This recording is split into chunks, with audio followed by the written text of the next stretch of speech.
You ever put a salty, buttery flavored Ritz cracker in this? No.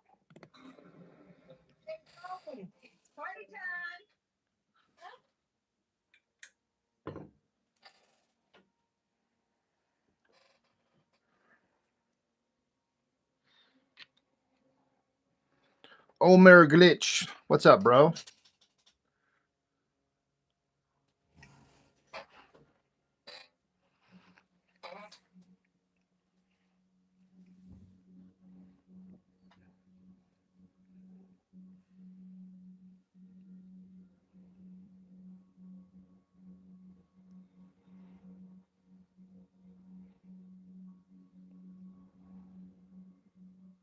Assume you heard the news about the artist who passed away, Mr. Omer Glitch.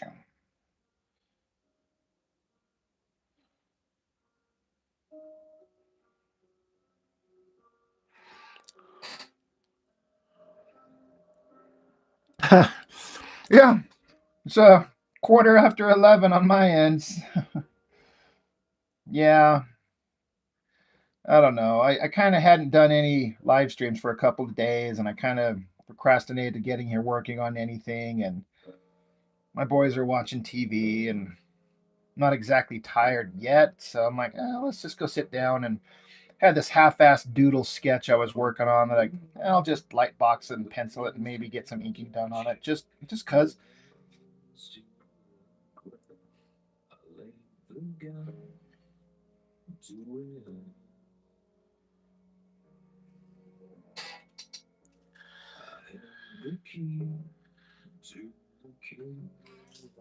But yeah, Sam Keith talked often on the live streams, like wondering what he was doing with himself. And unfortunately, it sounds like he wasn't having a good time in his recent years. That sucks. Against the wall. I'm just trying to figure it out because I've been supposed to watch you grow down the sin. And I lost it all. Farted.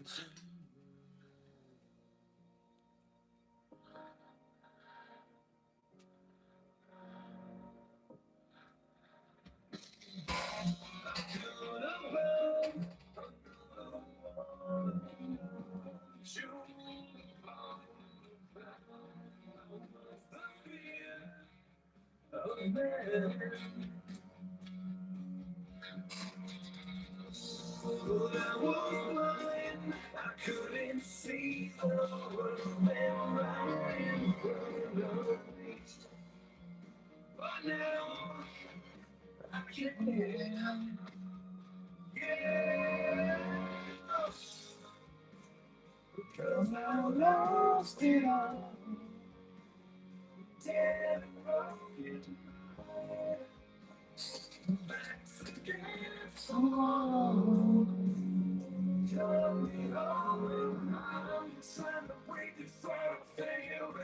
Hey guys, does my audio sound any better or worse or different in any way from the norm? I'm using my microphones that I bought, and I'm just curious if they make any kind of difference.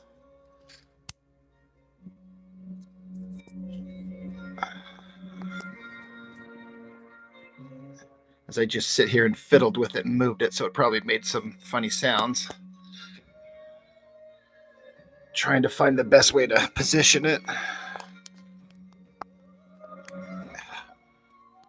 God damn it.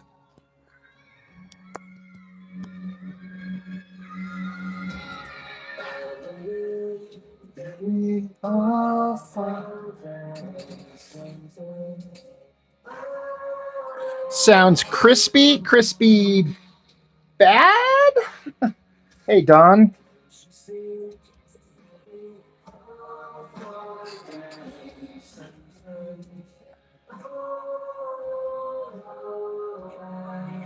You know what, Don? It just occurred to me that I owe you an apology because it slipped my mind, that art of yours you sent me.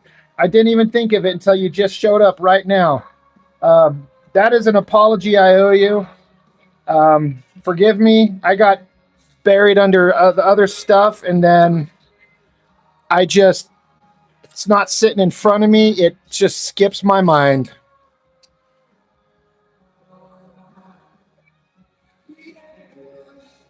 I need reminders on these things. Was not intentional. Promise.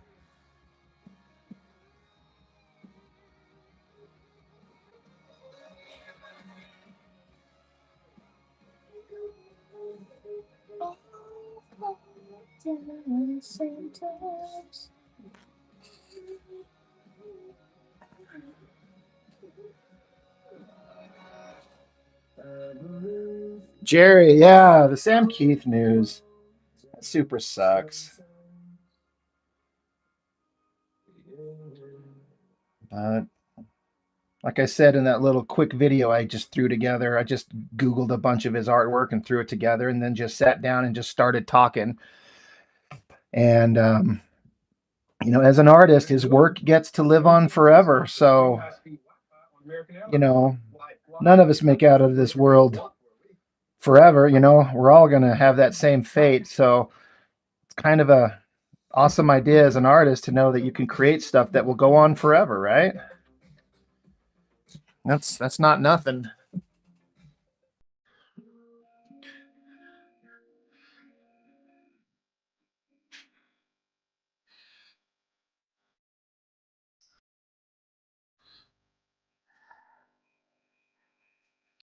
Yeah, Core Butterfly, rest in peace, Sam Keith. Yeah, yeah, for real.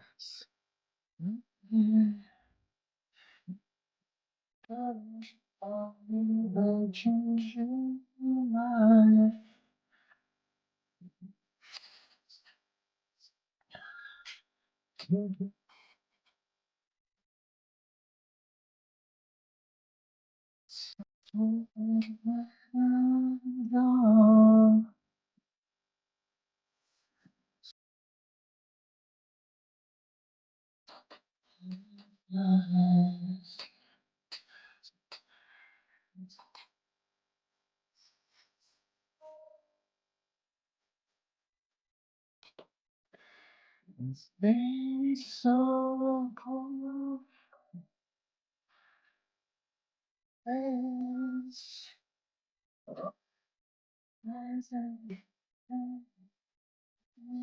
Race.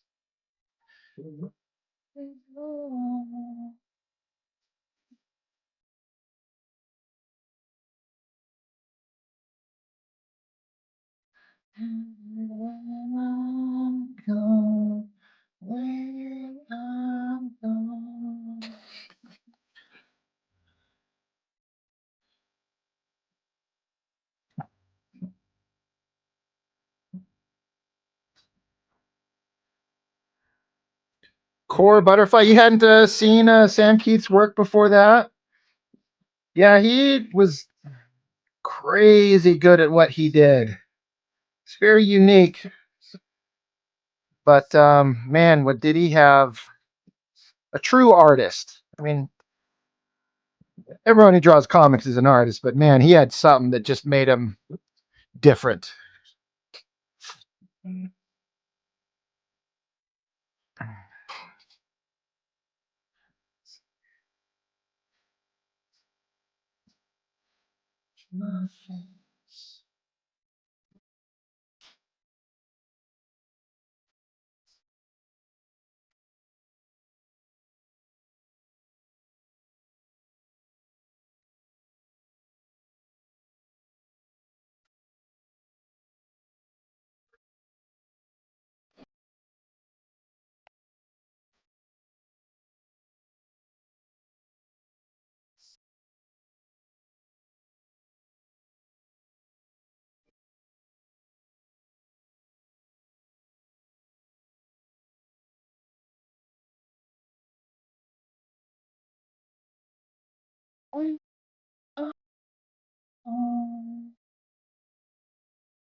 This is Stained.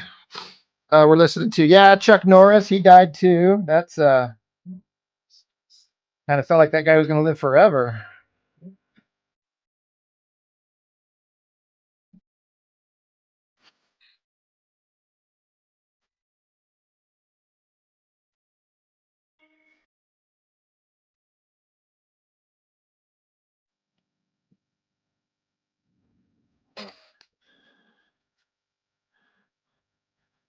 Oh, Marie's like, I knew that. That's what I'd say.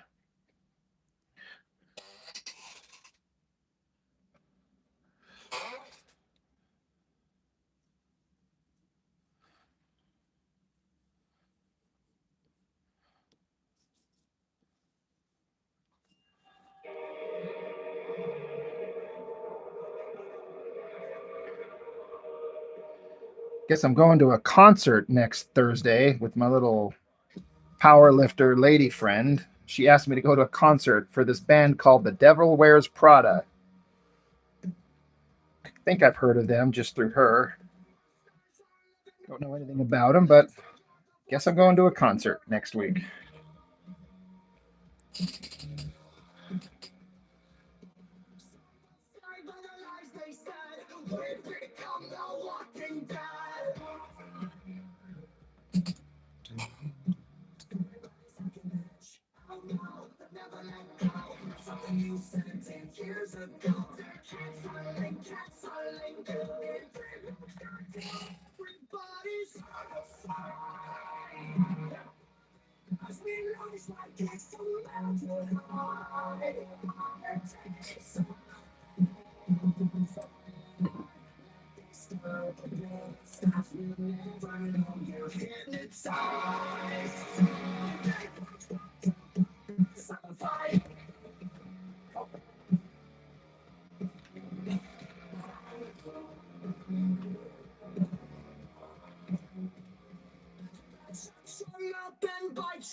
Welcome to America.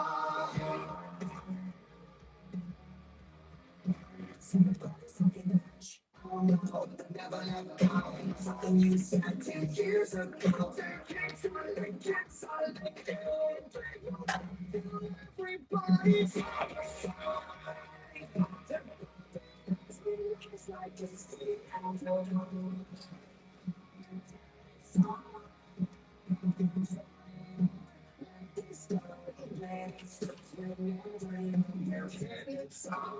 This is my classic character, War Whore.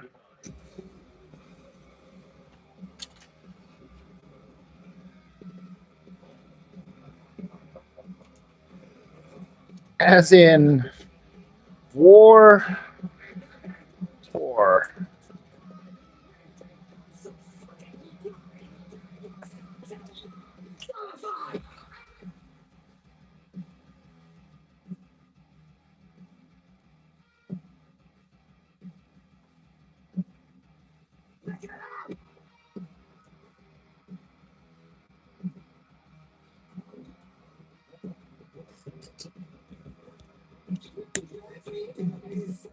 She's a very nice girl. She's also very evil.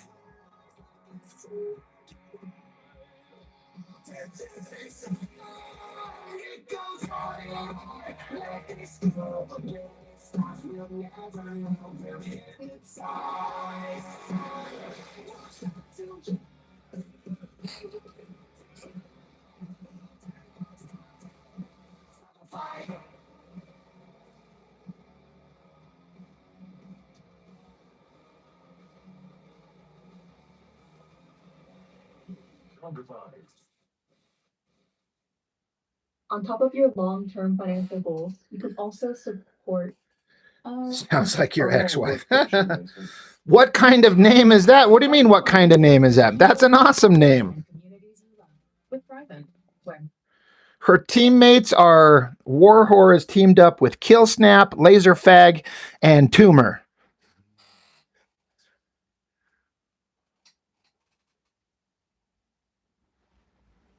Honey means more. Starting March 5th, Spring Splash Fest kicks off at Great Wolf Lodge. From an 84-degree indoor water park to incredible attractions, there's excitement for your whole pack.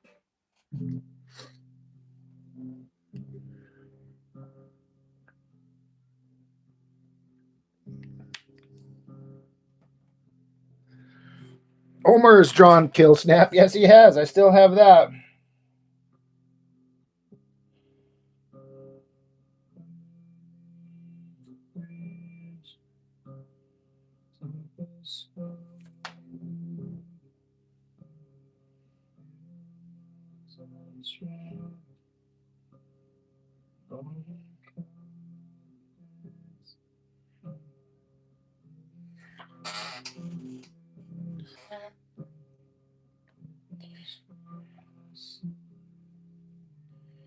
This character will be showing up in issue 2 of the book I'm working on right now.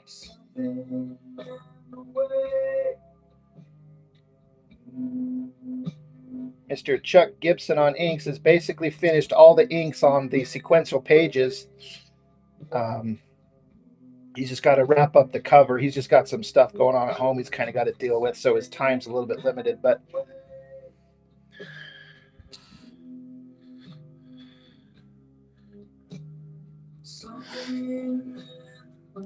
yeah, Jerry, it's all metal shiny. I haven't colored any of these things, so I don't know if I want her silver or gold. I haven't decided. I want to say, like, I think of her as silver and chrome. But there's a male character in her team, the laser fag guy. And he's all shiny metallic, too. And I can't decide if I want them to be, like, shiny silver chrome together, or one of them silver, one of them gold, and if so, which one would be? Damien, how much does she love war? A lot.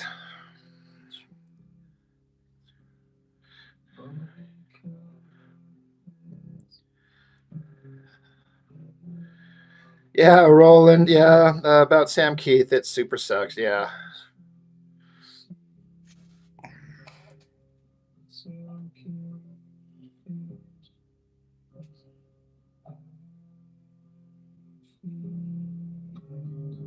Something in the way.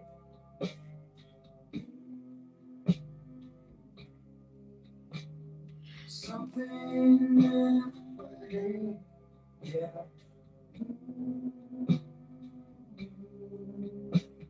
Something in the way.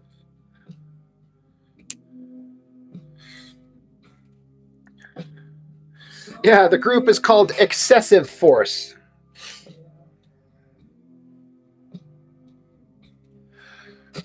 Yeah, they should be able to just change color. There you go. Well, seeing as how the book is going to be black and white anyway, I'm not really going to have to worry about it unless I have the characters on the cover, which will be colored. And then in that case, then I'll have to make some decisions.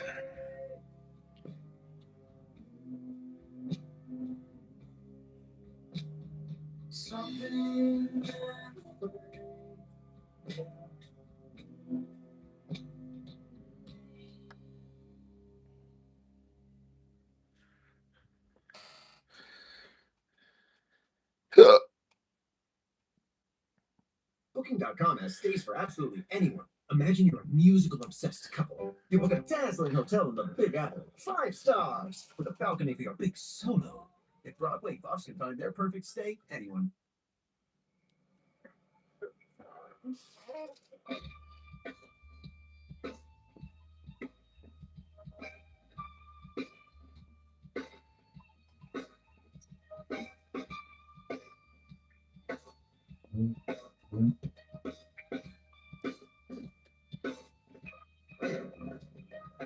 Something takes a part of me. Something lost and never seen. When I start to believe something's waiting, taken from me. She looks well supported for war. I mean, yeah, that's what I thought you meant.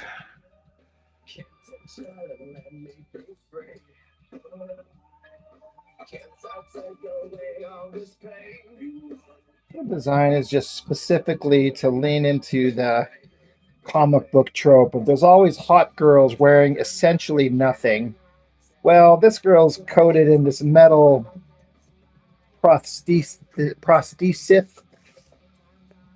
bodysuit thing.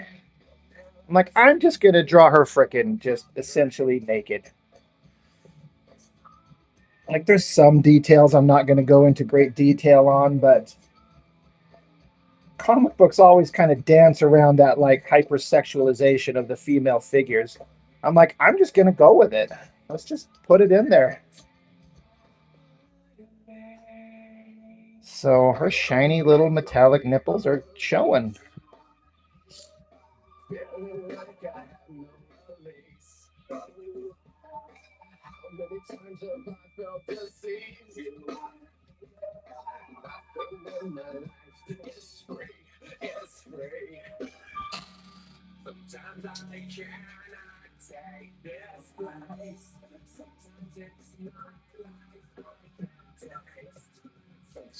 Should color them in alternating colors. I mean, again, when the time comes and I have to actually think about that, I'll come up with some decision.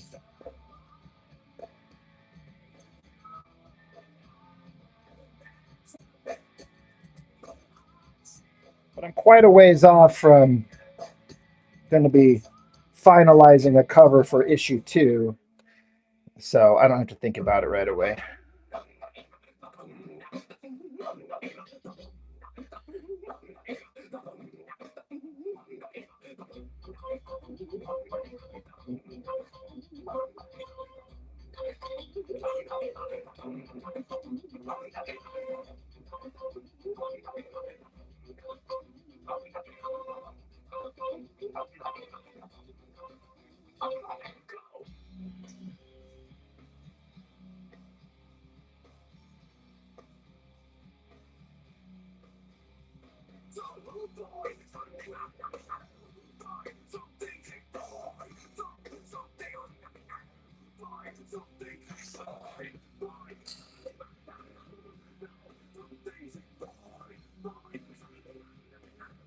You know, Sheldon, that's actually something that I've kind of discovered. If I'm not required to be in a time crunch, I used to let myself get stuck on a particular like some kind of like little element to a character to like what they should look like or what they should do or just I couldn't nail it down immediately, and so I felt like I was stuck and I could not move forward. And I'm like, no, I kind of learned just keep going with something else. And for the most part, eventually something will cross your mind and you'll just go, that's it, perfect. And it'll just kind of solve itself. So I've learned to kind of not sweat certain details. I'm just like, just let it go. Move on. You got plenty of other stuff to do. And eventually you'll something will come to you.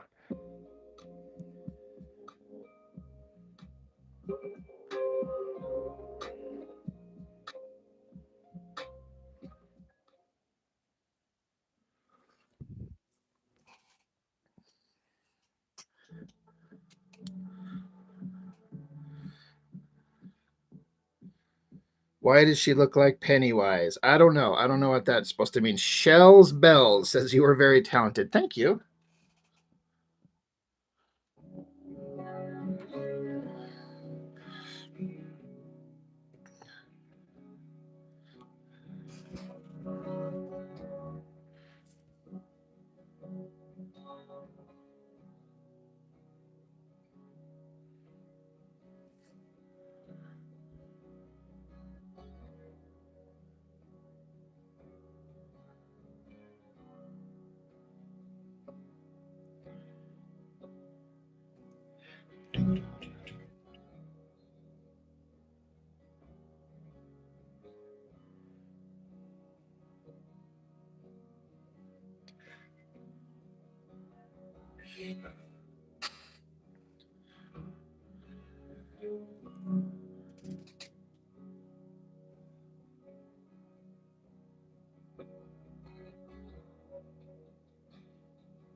Chasing spread lights.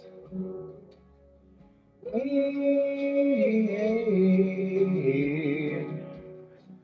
face the gods of time. And yet I fight that all alone. No one to cry to,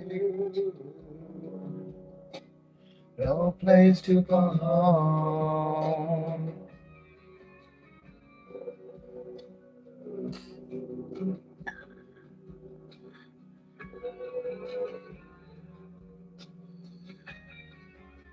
Omer, yeah, I'm open to it. It's just kind of a matter of timing and when I could make it happen and if our kind of schedules align.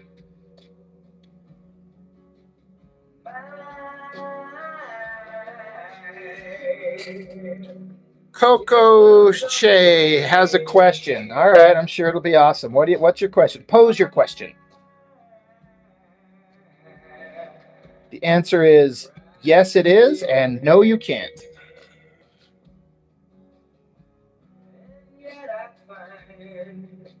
Yet I find repeating in my head.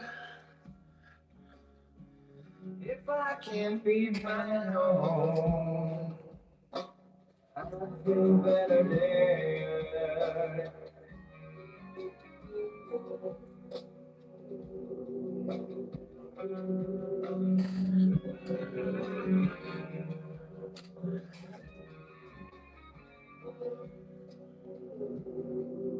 Well, Coco, whatever the last part of your name is, since you asked so nicely, there's two reasons, and I'm trying to find the page.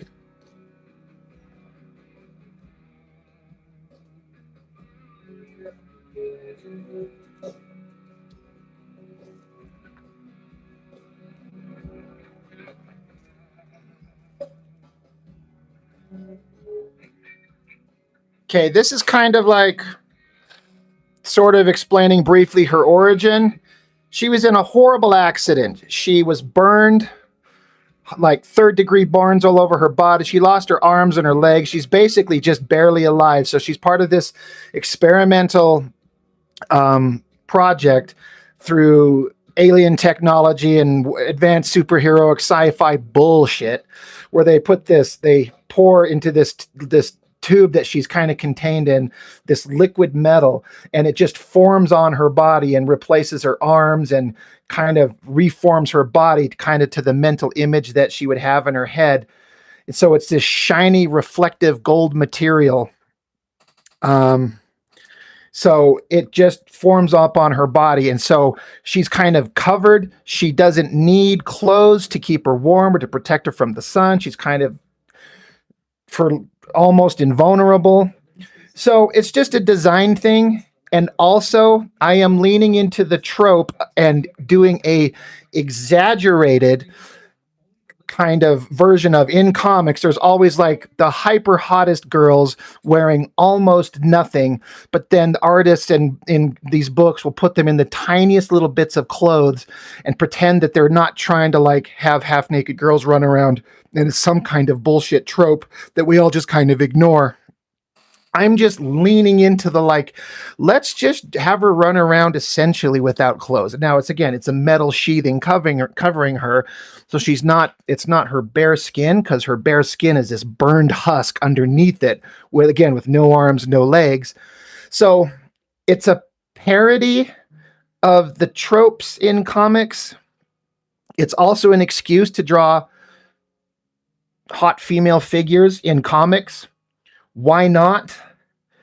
So those are the reasons, and you could think that they're dumb or what, I don't expect everyone to kind of get it or get the point that I'm trying to do with it. It's not some high art. It's just kind of silly bullshit for fun. So that's the honest reason. That's why.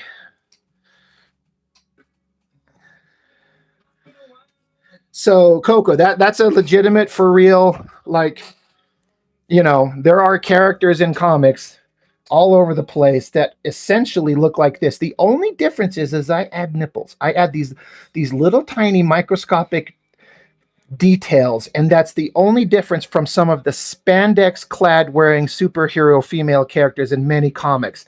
And I'm like, let's quit dancing around it. Let's just freaking put it in there and like not act like we're trying to like draw some like hot half naked girl because you would just want to. I'm like, okay, let's just do it. But again, it's not high art. I'm not trying to like shit on anybody or make it sound like I've got some grander design that's cooler than the cool stuff that's come before. It's just a thing. It's just a stupid thing. It's the highest postmodern art. Yeah, does she eat? There's a good question. Hank Henshaw. No one says a thing about Silver Surfer. Yeah, there's that, you know. And then, of course, you know, it's a Marvel comic. And obviously, like, his little silver dingle dork ain't hanging out and about, which this girl's anatomy, for the most part, is. Like, I'm not going to draw, like, detailed lower anatomy. I'm not going to go that far. But we're just having fun here. And there's also a little bit of me that's like, there's this weird thing in comics, and I get it on some degree, some level, but also I kind of don't get it, where people who make comics are completely fine with like the most graphic violence you could possibly imagine. But the instant there's a titty, suddenly people loses their mind. Everyone loses their minds. Like, there's a nipple. What the fuck? It's disgusting. Cover that up. We're so Puritan about it. Meanwhile, you could have an alien ripping a spine out of a guy's body with its head on and his eyeballs exploding out and it raining blood and they're drinking it. And it's like, that's awesome. Like, why is sexuality so hard for some people? Like, it's this shameful thing. Yet, on the flip side, extreme violence is like, that's so fucking badass. And the level of sexuality is like, I'm not interested in making like gratuitous, disgusting porn. It's just a nude figure. Like, what's the big deal? So that's where I'm coming from with this.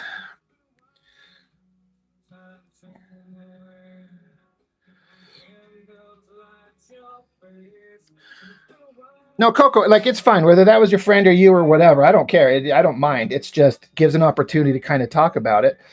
Like, let's just, like, here, let me show you an example, y'all. I've got some of my favorite art hanging up on the wall right next to me, right here. How about this? That's in comics. Look at that. That's Mark Silvestri drawing Lady Death. That is just a bare fucking ass. But it's got some kind of high art because she's kind of sort of clothed. How about this one right here, if you can see it? There's Witchblade by Silvestri. How about that? She's essentially undressed. How about that one over there? Look at Cyblade. She's covered in metallic, but she's only got like little tiny bits of it covering her. Like, this is what comics are. Some comics.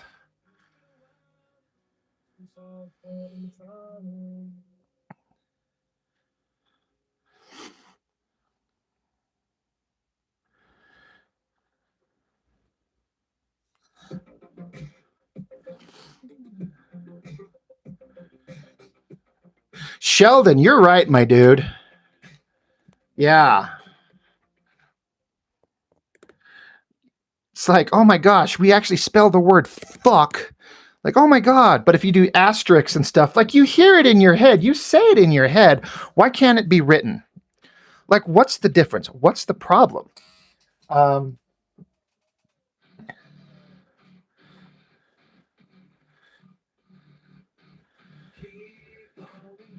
The male gaze is great. The women are worshipped in comics.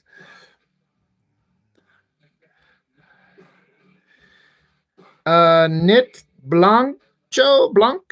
It's been a while. I don't recognize the name. Of course, sometimes these names have been switched around.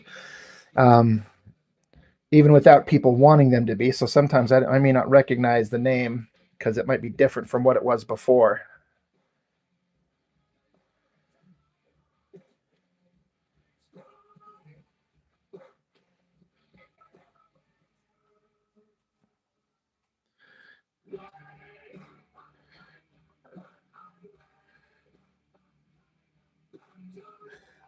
Shells bells. Sorry, I'm trying to keep up with everything. I use these ones currently. These are I can't exactly for sure pronounce that name. I don't know if it's coming through. Fudennosuke, something like Tombow. Tombow pens. There's a soft tip and a hard tip, and these were introduced to me by professional inkers that I see using them, and they flow really nice. It's archival ink, so it's not like Sharpies that fade and discolor and look like absolute asshole in the future. And it gives you a wide range of line weights, and so you're not dipping a pen like a nib, which I like to do. I like to use these, but it's messier and trickier. And this is just kind of a sketch I'm just farting around with. So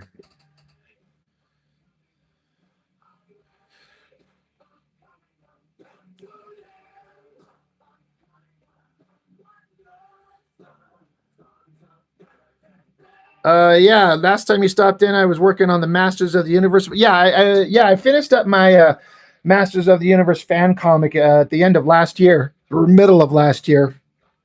Got 6 volumes done, and then I've now just drawn a whole different comic, and the inks are mostly done from my inker Chuck Gibson. And I am currently working on issue 2 of the new comic.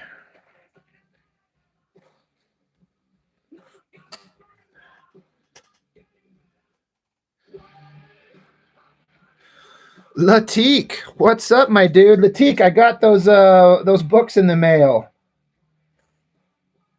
with Inglorious. I almost said Bastards. Inglorious X-Force #2 and Cybrid. Couple of Youngblood comics.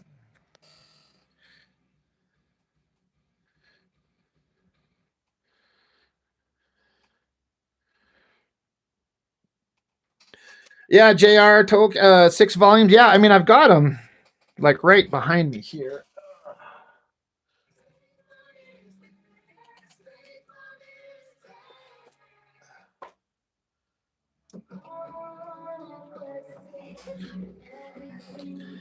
Yeah, here's 1, 2, and 3 of the fan comic. And then 4, 5, and 6, all graphic novels. The last one, the one I just finished, is huge. Me and Chuck, this is where I met Chuck, and he jumped on board and helped me ink some pages. About 30 pages in this. It's 137 pages, and about 30 of them are him. And he really killed it. Yeah, Latik, Dork #2 is in it. I haven't had a chance to read it yet, but it was in there.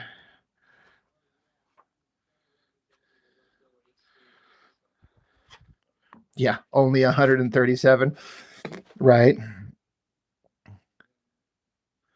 Yeah, Chuck was just killing it on the inks, in my opinion. Like,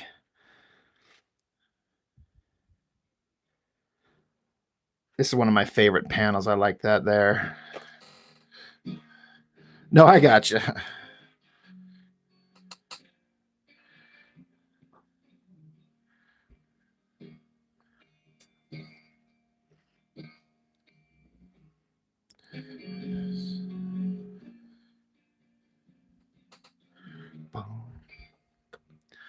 My girl, my girl, why me? Did you sleep? God, I flipped through this, and I was just spending so much time on this book last year. I was almost essentially at drawing a page a day. roughly speaking, getting it done. What's the satisfaction like? It's one of those things where I've had this idea that I was working on for years, and I plotted it out so far in advance. I'm like, I can't wait to get to this scene or that scene, but it's all the way at the end and it's going to take forever. I'm like, I'll never get there. But then you just sit down, you just keep working at it. Just keep plugging, just keep going. That's the thing I always push adamantly for people. Just keep going. It's like, Dory, just keep swimming, just do it. And you just keep, and suddenly you get a big volume done,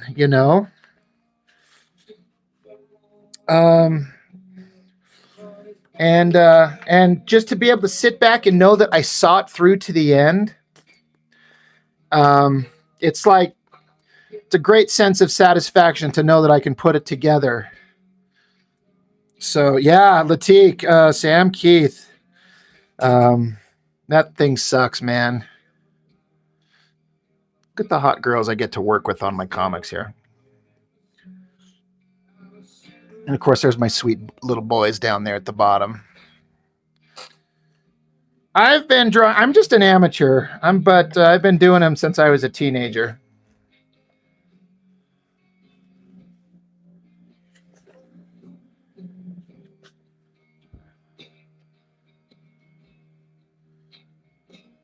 There's a pinup from Daniel Gonzalez. He got his work reviewed by David Finch on his channel a couple of weeks ago. That was awesome.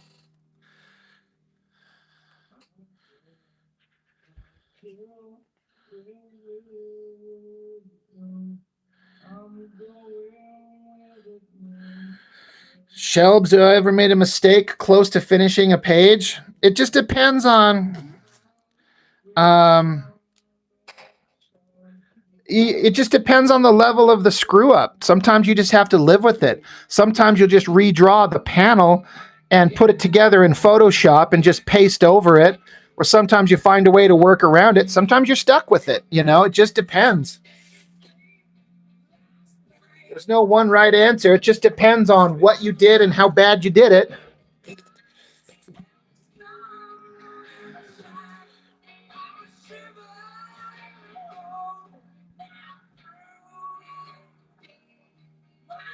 What keeps me motivated while still creating unique panels? I mean,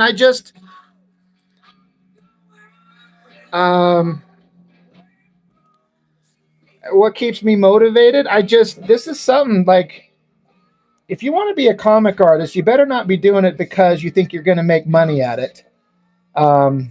It's possible, but don't make this your financial choice. You better be doing it because you love it. And that's me. I do this stuff because I love to do it. And not that I want to do it. I have to do this. I may not make money enough to live off it. I mean, I make a little tiny bit of money on the side from my channel and from occasional comic book sales, like people buy my fan comic and, but it's certainly not enough to live on by any means, not even microscopically close. But I do this because I have to. And I want to tell these stories, and I want to see it done, and I want to share it with people. I want people to read it and tell me what they liked, tell me what sucked. I need some feedback. I need to know what I'm doing wrong. And it's nice to hear when you're doing something right. And so that's my motivation. I do it because I have to. It's not want to, it's have to. So it's just that simple for me. And if you're somebody that sits around and like, I have this comic idea, it's going to be 100 issues, and it's going to have multitudes of characters, it's going to be epic, and you've been talking about it for 3 decades, you don't want to make comics. You just want to talk about making comics. You have this idea that you will not see through to the end. One of my best friends will not bring himself to fucking make a comic to save his life. And he's been working on the same concept since we graduated high school. And I kind of want to yell at him because I'm like, sit the fuck down and make your comic. Like, stop lore building and stop developing background characters and stop doing spreadsheets of character designs of their shoes and their belt buckles. Fucking draw a comic book, please. It's been 3 decades. Draw the comic. Just go. Like, stop waiting. And that's kind of where I'm like, no one's ever going to be confusing me for the best artist on anything. But I can say with my head held high that I make them, good or bad, for better or for worse, I make them and I see them through to the end. And that's, some people can't even go that far. There's a couple guys in the chat right now. Sheldon's in the chat. That dude makes comics.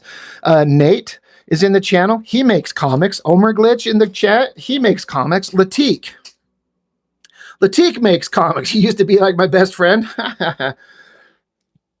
Yeah. There are people here in this chat that do this because they love it and they want to make it and they want it wheeled into reality. And it's so fun to get there and hold it in your hand and go, I made it. I made the thing. And I say this often too, is like, it won't be perfect. If you want to make comics, you're going to do it, but it's not going to be perfect. You're not going to be as good as your favorite artist. You're going to suck compared to your favorite artist, but you'll never get better if you don't frickin' start. So get going, get drawing, make your book. And it doesn't have to be a giant graphic novel like the bullshit I just pulled. That's insanity. Draw a 4-page story. Draw it, art, panels, backgrounds, lettering, and have 4 pages and tell a story. And then there you go. Then you got to start. And then maybe you'll be motivated to keep going and be like, God damn, I want to do more. And then you keep going.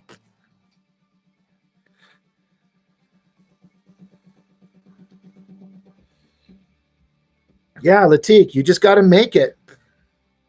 Stop trying to be perfect. Just create the book and people will enjoy your growth. So you go along. Yeah, Latik knows. That's exactly what it is. You won't be perfect. You don't have to be perfect. You just got to make it. And you know what?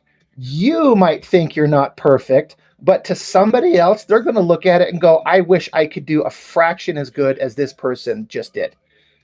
And you might look at it and go, what I just did fucking sucks. But someone else is going to go, holy shit, that's awesome. How did you do that? Where'd you get the motivation? What keeps you going? And you're like, I suck. What are you talking about? They're like, no, you don't. I love your stuff. So yeah, it's just all about just go. Tell your story.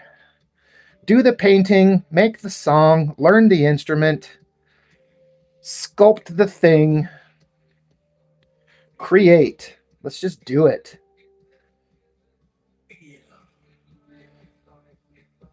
We all know there's enough shit in the world that sucks. Let's make some fun and joy and do it while you can and enjoy it while you can, right?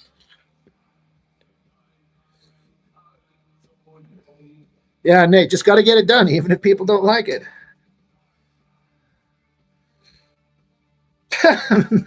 Mr. Pritchard, my favorite isn't really that good, so I'm sure I'll be able to draw better than that Silvestri guy, right? Like, I could draw that Silvestri guy under the table. He has no idea what he's doing.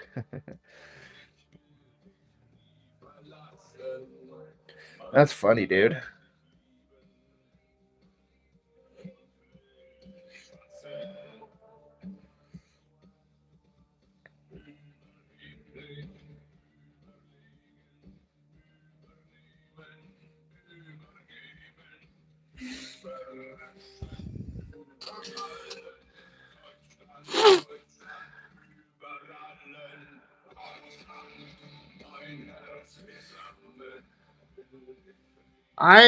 All my work is drawn by hand. I scan it. I was able to buy me a scanner for home. One of my longtime viewers on my channel bought some original art off me, and I used most of that money, half, I guess, yeah, to buy a 11 by 17 scanner I got sitting over on my desk. It's so nice to just be able to not have to go to like FedEx or something like that, and scan everything in shop there. I can just do it right here. So, my channel has kind of helped pay for things because I had my art out there. Somebody saw all these pages I did and offered to buy them, and they offered to buy them for double what I was asking. He was like, "You're not haggling good enough, dude. You're asking too little. I'll pay this much for them." I'm like, "Really?" He's like, "Fuck yeah." So he bought my work because he's awesome. And then I turn around and bought a scanner and then some artist editions. So it was a great day for everyone involved, me especially.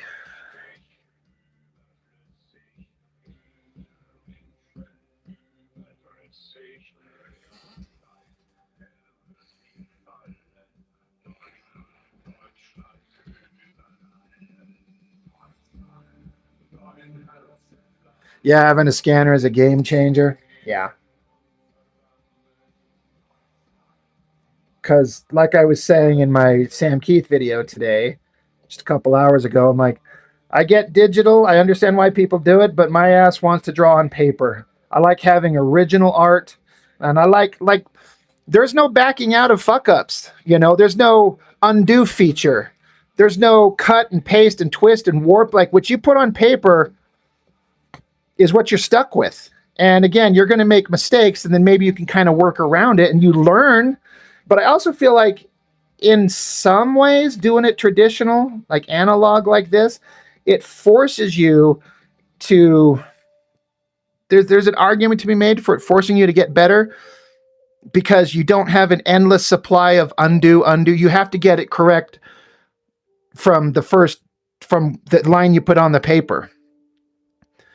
Not to say like you don't learn drawing digitally, of course you do, but you don't get the back out of it and fix it option.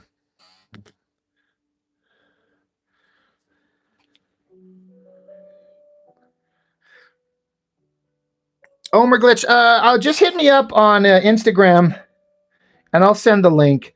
I don't know why sometimes the link says it's dead because I've had people just show up randomly on their own, even recently. I'm like, well, I guess that link is still good, but then I guess maybe not. I don't know. I don't know what's going on with it. But we'll get you on there. Adam Brooks, what's up, my dude? Yeah. Long live real life art. That's me. I'd rather be doing this on paper because again, for me,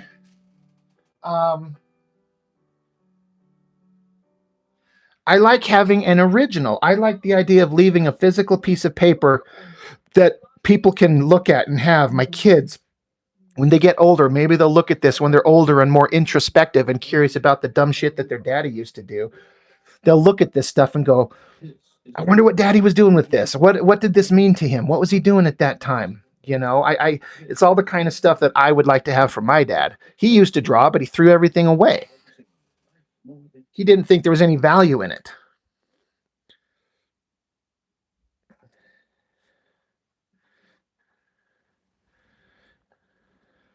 Shocula shows up to be a contrarian douche, and that's why I love him. I love me some Shocula.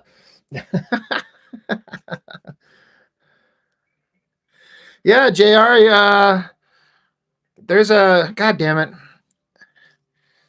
Nate, you still there? Nate, if I make you a moderator, can you link the Discord? I can't do it while I'm online.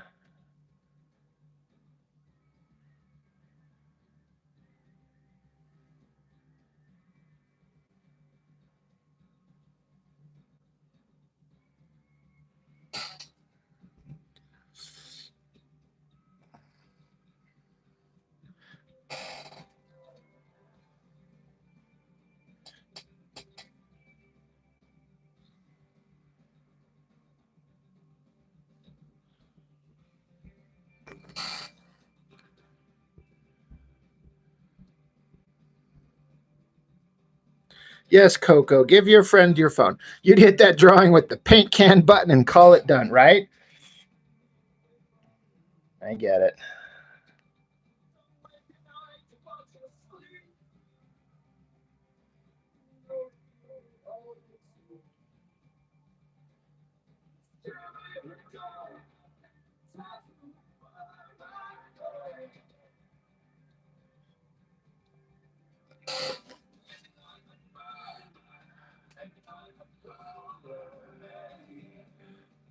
My Discord, it's just under my name, but I don't know how Discord works. I don't fart around with it outside of my own.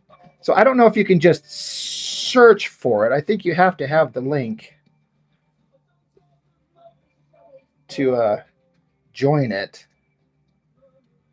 I will, if somebody will remind me, as soon as I get done here, I'll create a post that has the valid link. So as soon as I shut it down, I'll go over onto YouTube, get a link, and add it and create a post so you can, anybody who wants to can join up. And there's a bunch of great artists. There's a lot of collaborations going on, a lot of art feedback back and forth between people. You can get, it's all a bunch of nice people. So far, there hasn't been any insufferable fucking cockasses show up that ruin it for everybody. And believe me, I would give a person an opportunity. I would tell them, like, you got to chill your shit out and, give them an opportunity to kind of rein in their insanity. Because you know how online can be just inundated with idiot assholes everywhere. But I will remove people. And I got one or two moderators over there that, kind of would handle that too. But so far, it's been nothing but just the greatest bunch of just neat, friendly people. Yeah, right? Shockula. How'd you know I was talking about you? Insufferable cockasses. That'd be a great internet handle. Hey, did you follow the latest post from Insufferable Cockass? Yeah, I know, right? Coco's friend, we already explained the name Warwhore earlier in the live stream. It's because it's funny and awesome. She's a whore for war. What more do we need to know?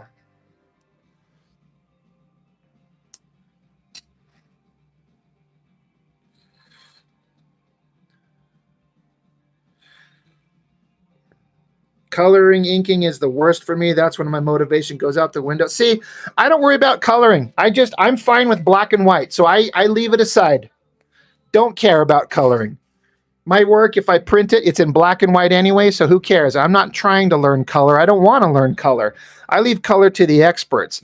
So don't care. Inking, you just have to try. You just got to keep trying. There's line weights and variations and textures. And honestly, I feel like one of my biggest bits of advice I could kind of give for wanting to learn to ink is sit down with the drawing that you kind of don't care about and just go nuts and just try weird shit.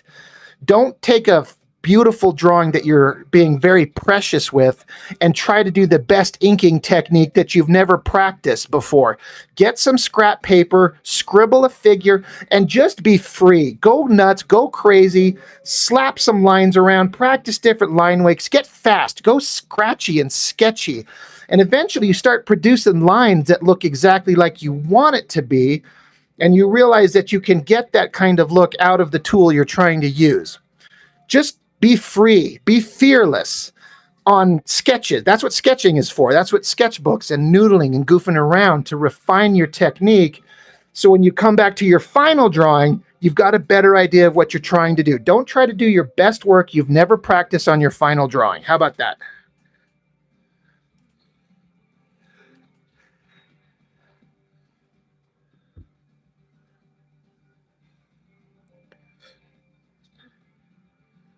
There you go. Adam Brooks, quote, "Don't care is honestly the best advice for any medium. It's the recipe for making good work. It's just easier said than done." There you go.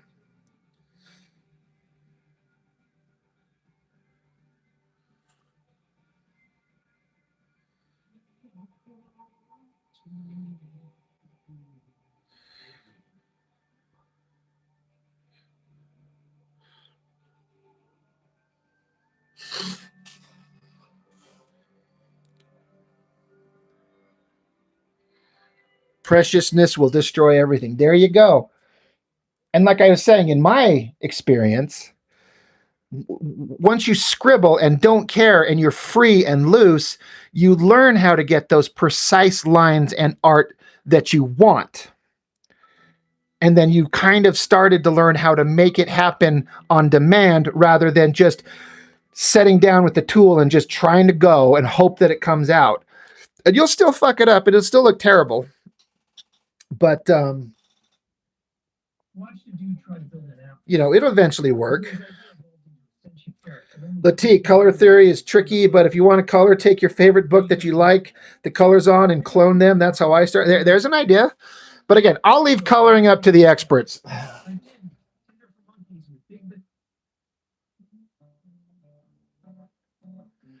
Yes, Coco, you have 4 toes. I want to see.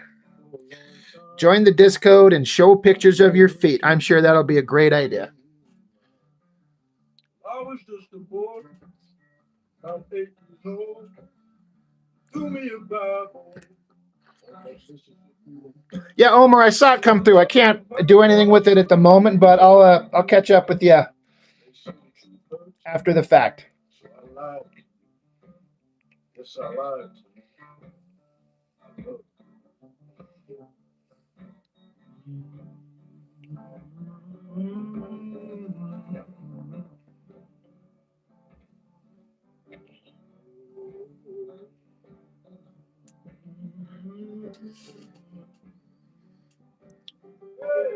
Latique knows what's up. Hell yeah. Man, Latique, when I saw Sinners, that movie stuck with me in a way that a movie hadn't in a long time, and the music especially. I've always liked music kind of like this, old bluesy kind of stuff. But man, it made me go listen to some old stuff I'd listened to before. I was seeking out, was it John Lee Hooker and Muddy Waters? I was looking up some of that stuff, and then I discovered Buddy Guy. I'm like, oh man, that stuff sounds amazing. I've been a big fan of Ray Charles ever since that movie came out years ago. After that movie, I went and bought up every CD I could find over the next couple of months. And I went way down deep a Ray Charles rabbit hole back in 2004 when that movie come out. But yeah, man, Sinners stuck with me, dude.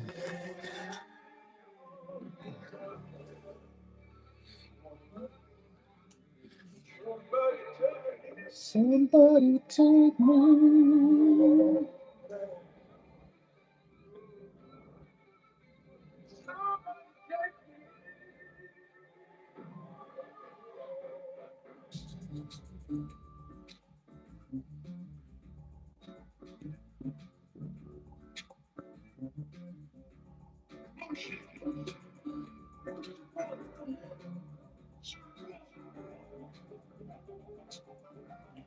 Though, you know what that movie Sinners? I wonder if anybody else has this opinion on it.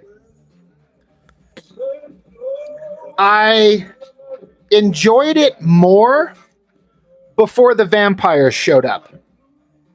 Because everything was super interesting. You got these characters, Smoke and Stack, and we're seeing this era of the country and this time and how people interacted. And it was just more interesting to me. And then suddenly there are vampires. I'm like, oh, I mean, okay. It's kind of like the From Dusk Till Dawn scenario. And it was fantastic. But yeah, I was more interested in the movie as just those characters. Like if they would have just removed the vampire bits and had those 2 characters that Michael B. Jordan played and had them create their, whatever they called it, their honky tonk or whatever, their club that they made, and then have them fight off the clan members that come after them. I would have been kind of perfectly fine with the movie just being that, because it was so interesting anyway.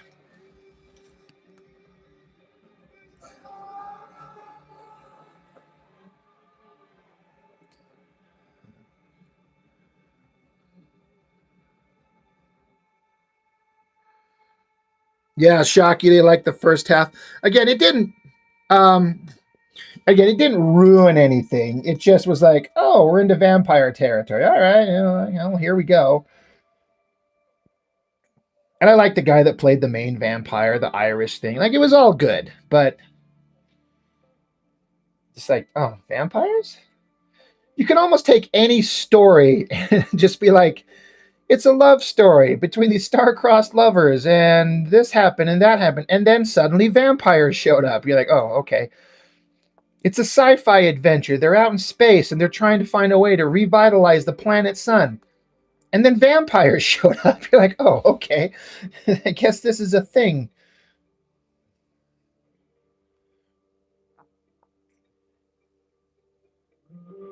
But yeah, the human component of that movie, especially with the one character and his baby had died, Smoke, and I forget the name of the girl that he was in love with, but how their baby died. Like there was so much human stuff. I'm like, oh shit, I just want to see a movie on these people. Latik, you like the vampire twist? Yeah, I certainly didn't see that coming. I'm like, oh. Dinner is served. It has a hard time competing with From Dusk Till Dawn for me because From Dusk Till Dawn has some of the greatest cinematic imagery ever put to film, and that would be when Salma Hayek is dancing on the table in that little black bikini and her long, beautiful hair and her absolutely flawless, perfect body. It's kind of like, oh, huh. Y'all see that? Do you see Salma Hayek dancing on the table and have Tarantino sucking beer off her toes? I'm pretty sure Tarantino wrote that scene just for himself. He's like, oh shit, Salma's gonna do that scene. I'm in defeat.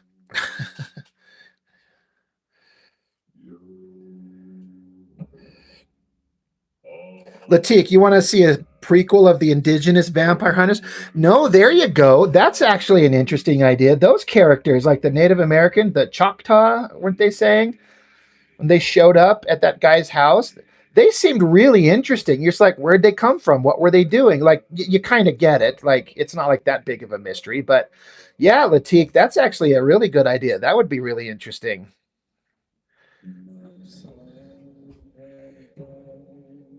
Some are alive. Others, let's see, the keys to the cage and the devil to pay. Lay to fiddler's green.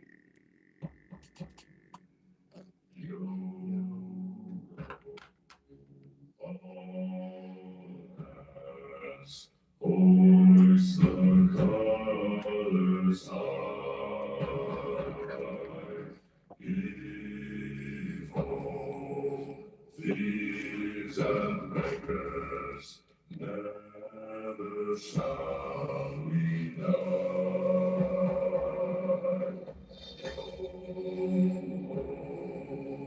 All together, hoist the colors high.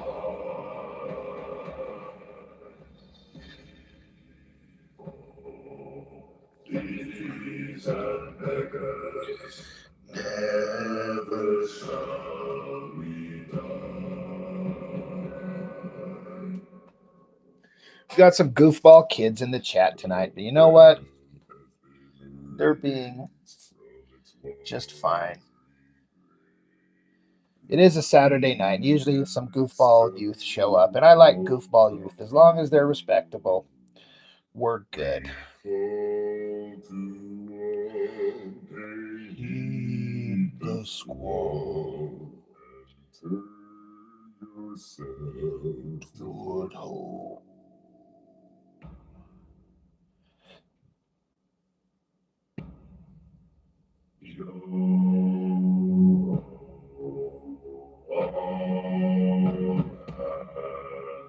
Hoist the colors high.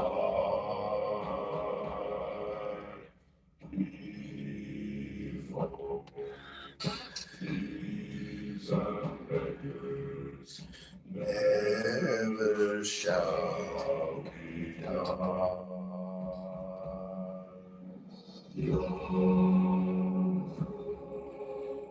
All together, hoist the colors high.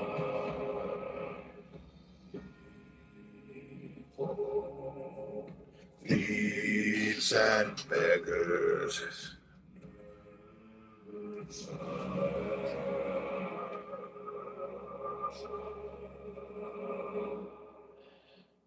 You know, what's funny is I heard this song before I realized it was in a Pirates of the Caribbean movie.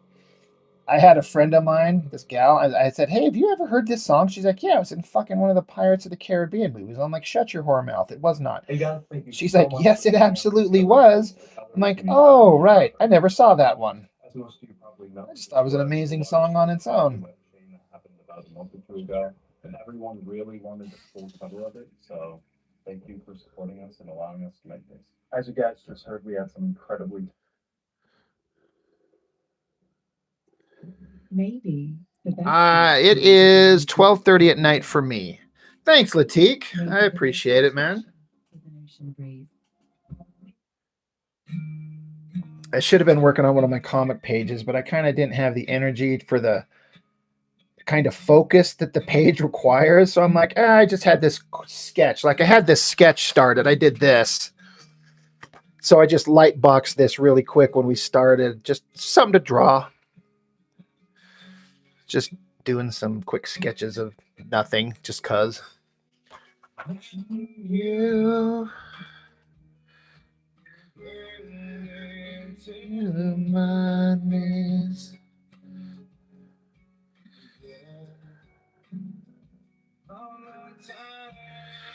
I don't think it's an Old Mariner song. I'm pretty sure that the composer, was it Hans Zimmer, created that from scratch, right? I could be told I'm wrong, but I'm pretty sure that song was created for the movie, right?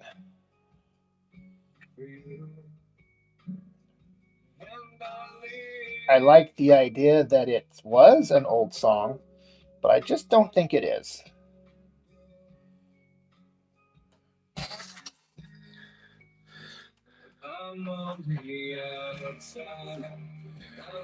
Latique, you wanted to see the pencil sketch? See through you, see your true colors. You're ugly. Oh, okay. I mean, I didn't know. You're screwing around. No, Coco, you don't have to leave. You're bringing a goofball energy. That's fine.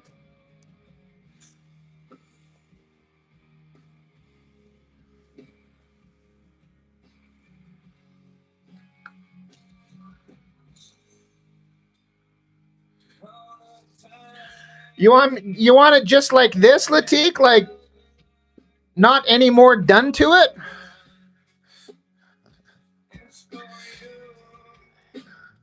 Because we should do that. I could never have from you. And I cried my intentions, full of pride.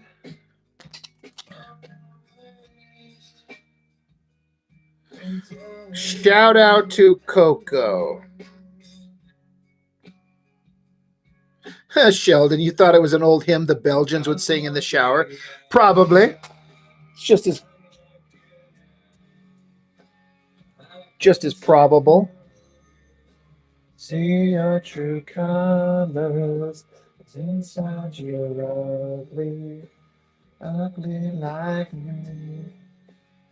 I can see through you.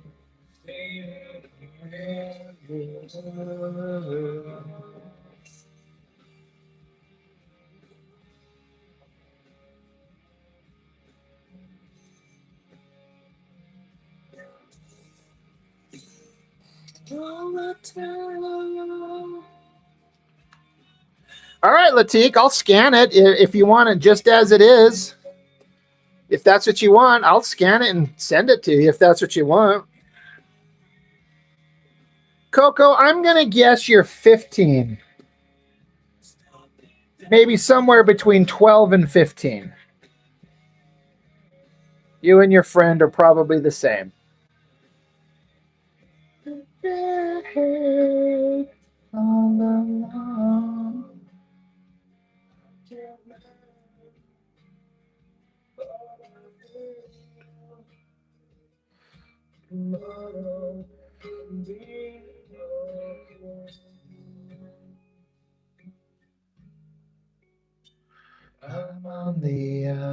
inside.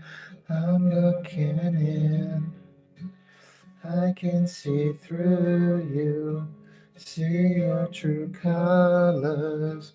Inside you're ugly, ugly like me. I can see through you, see your true real you.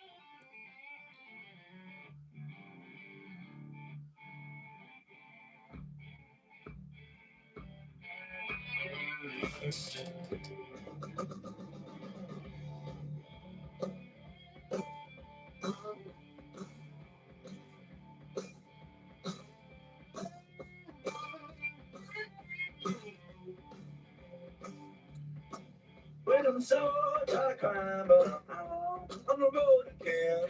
On the road again. Say I'm so tired of crying, but I'm on the road again. On the road again. I ain't got no woman to be my special friend. Well, the first time I traveled in the rain and the snow, in the rain and snow. Does anyone want me make them an edit? Sure, you know what you mean by that. I didn't have no money, didn't have no place to go. Place to go.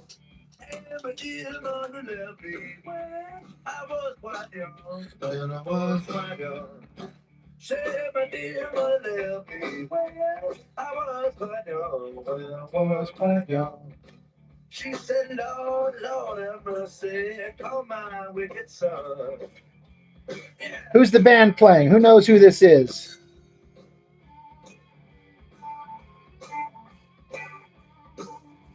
Extra special credit points if you could tell me what movie this song was in. Specifically this version of it. Bet you Latique knows.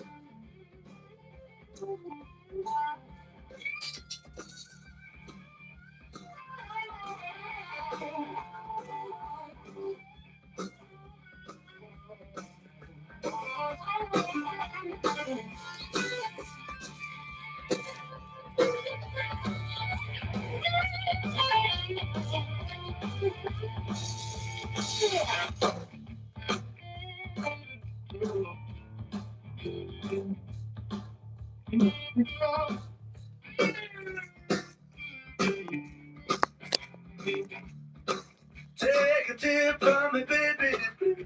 Don't you cry no more. Coco, this song is 1,000 years before your time, without even knowing how old you are for sure. Cause you know soon one morning, down the road I go. But I ain't going down that long, old lonesome road all by myself. Yes, I ain't going down that long, old lonesome road all by myself. If I can't carry you, baby, I'm gonna carry somebody else. Yeah.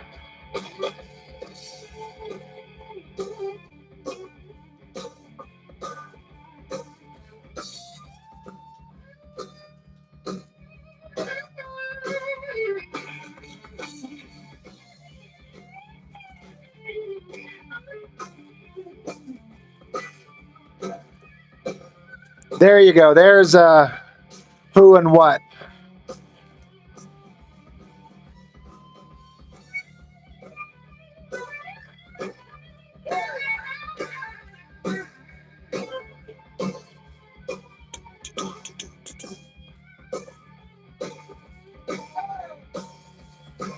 Lead singer guitarist was blind. He played the guitar flat on his lap like that. It was in Roadhouse.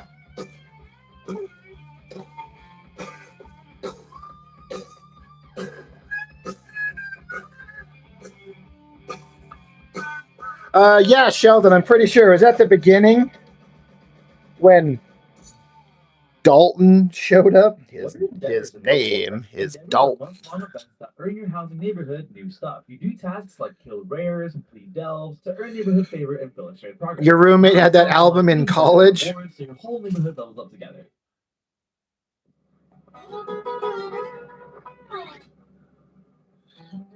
And you know what? But they didn't have that song on the soundtrack.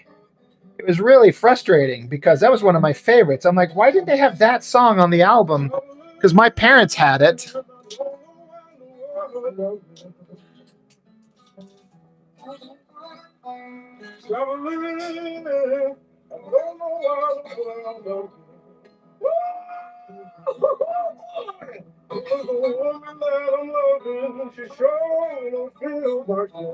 We gonna make some money. We're gonna make some money.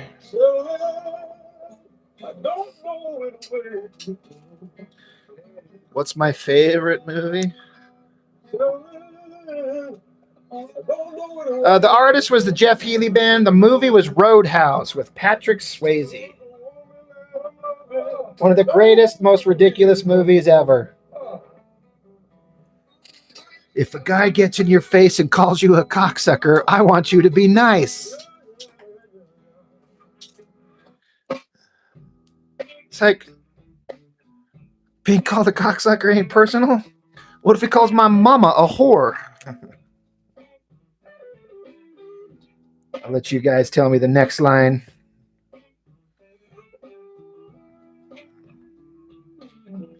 Yeah, Jeff Healey, he died a while ago.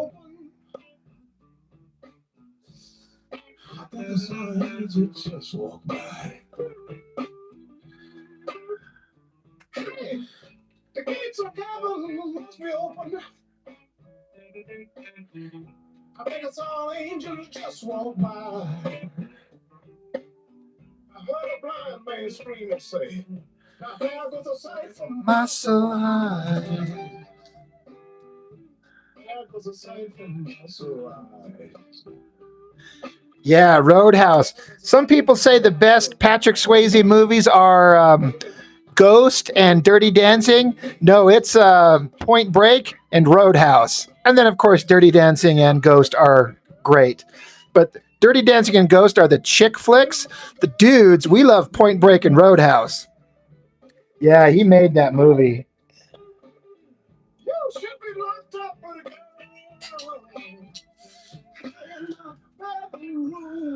With me. Your favorite part of that movie is when those guys were spying on Dalton and his lady when they were in the monster truck. They're like, dig a hole. Yeah, Point Break, man. I loved that movie when I was younger, when my dad rented it and we watched it. I'm like, this is the greatest movie I've ever seen in my life. We have young Neo and the Dirty Dancing guy, and they're the ex-presidents. There was like naked chicks fighting guys, like they get right out of the shower, and during a drug bust that's violent and cruel, there's like naked girls beating up Keanu.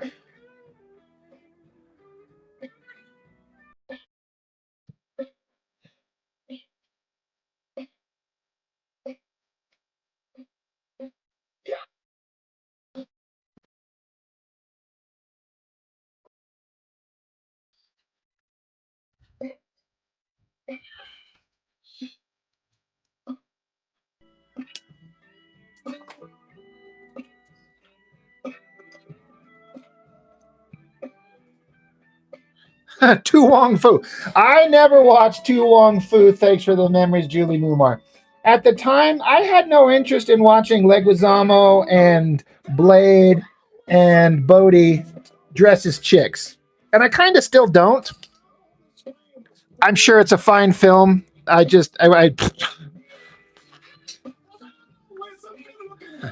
Oh, Sheldon, being in the monster truck, they're like, be quiet, they might notice us. Yeah, there you go. Yeah. Don't mind the giant frickin' wheels on Bigfoot here. Everything about that movie was ridiculous, and that's what makes it so awesome. What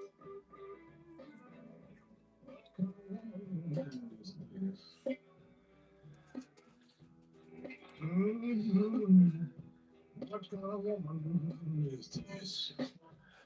What kind of woman is this?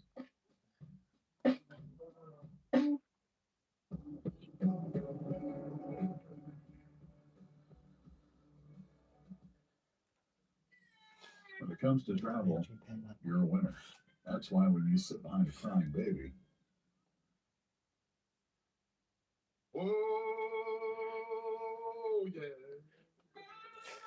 Well, I think I took this drawing as far as I can take it. There's not really much else I can do to it. Except burn it if it sucks. Everything gonna be alright this morning. Woo! Oh, yeah.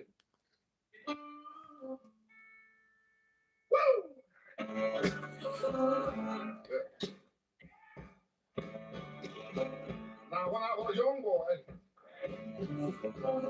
at the age of 5, This song reminds me, for any of you who've ever seen that movie Adventures in Babysitting, remember that from like the 80s?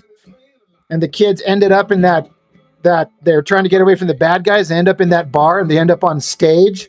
And the band singer's like, ain't nobody get out of this place without singing the blues. I swear, like this song has got the same riff. Ain't nobody get out of this place without singing the blues.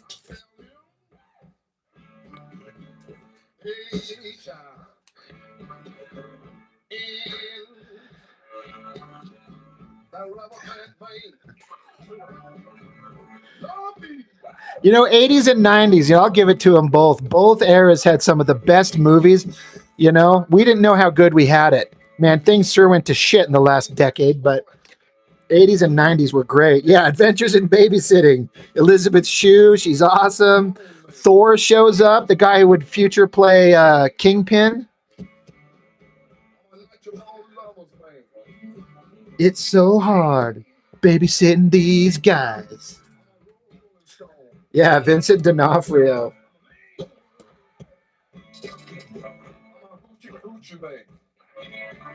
That part when they meet up with the guy who's Thor, the guy who runs the auto shop, and the girl's like, "Don't listen to him. He tells everyone you're a homo," and he just grabs the kid. He's like, "You spreading rumors about me, kid?"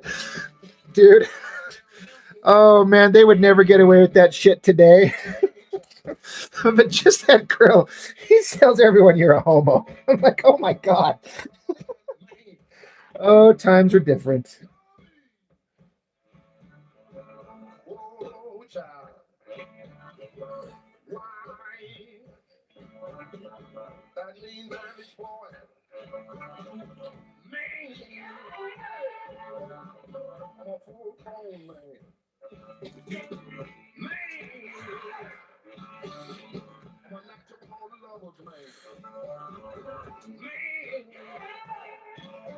You know, I have to say, I haven't seen a lot of D'Onofrio, but honestly, for me, peak D'Onofrio is his portrayal of Kingpin. Like, he nailed that role so perfectly.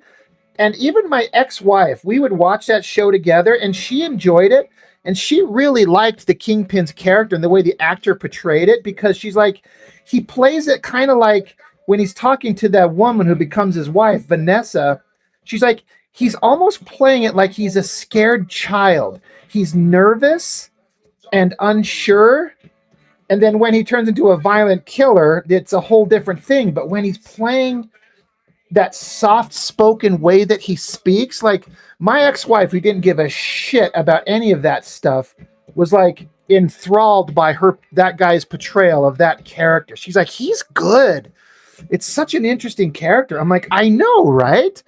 Like, it's one of those, for me, the most perfect casting for the right character.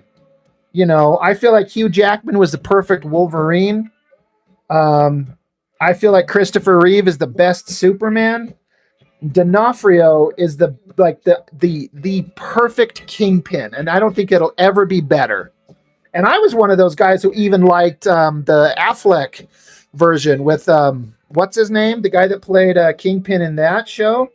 I even like that dude's portrayal. Big, intimidating dude, but man, D'Onofrio nailed it.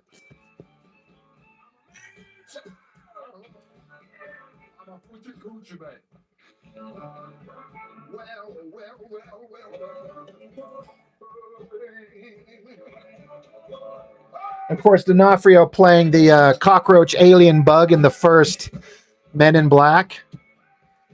He's like, give me sugar. Michael Clark Duncan, right? Yeah, but in that Men in Black movie, he's like, give me sugar. And then he's like, in water. I don't know why that shit makes me laugh so hard.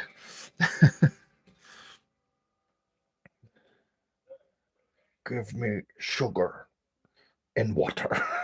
It's so fucking silly. Oh, man.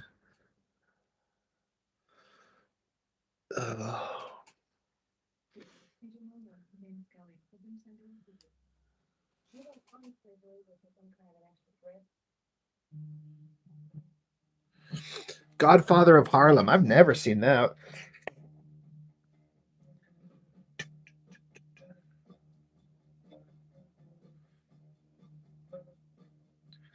Ooh, bet you wondered how I knew that your plan to make me blue.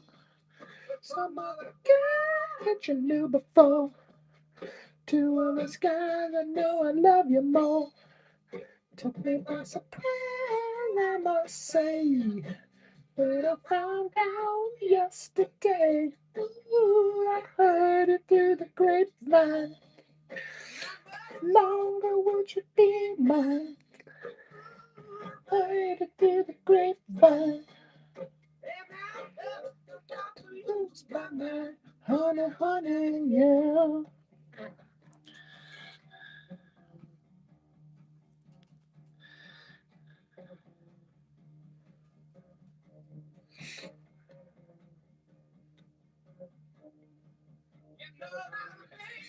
Supposed to cry, these tears are being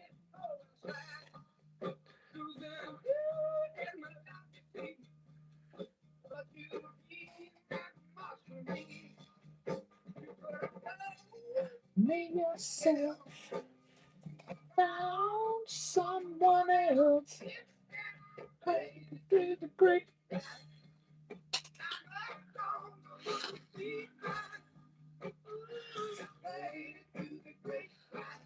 Yeah, Latique, man, you're a creator, maker, drawer. Why don't you have a YouTube channel, my man? He's too busy making comics and going to cons and like being a maker and a shaker, and I'm over here just like yapping about comics with a big mouth, pissing off people.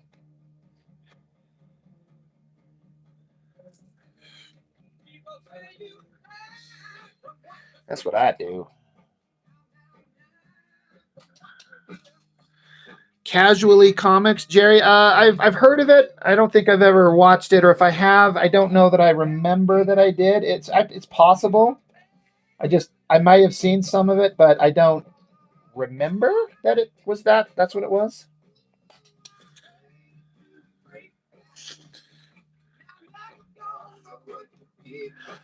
Okay, I'm gonna wrap up here. I think my phone's down to 21% power, and so it's about to click over and say low power mode.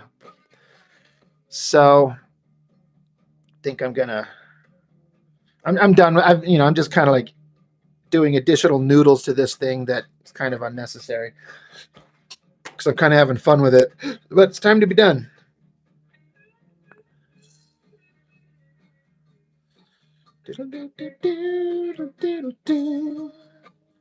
Oh, hiccup. Pardon me. Yeah, thanks, guys. Sheldon, Jerry, JR, everybody who showed up. Appreciate it as always. Some fine folks. I'll catch you on the next. I'm going to try and do another one tomorrow. I got a movie. I'm going to go see freaking Project Hail Mary. Yep, there goes my phone. Low power mode. I'm going to go see Project Hail Mary tomorrow at 11 in the morning. Kind of excited. I'm going to take my boys. Going to make them sit down and watch a good movie. Get off this fucking skibbity toilet bullshit that they watch.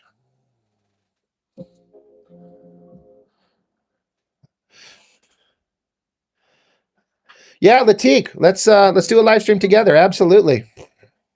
We'll do that. 100%.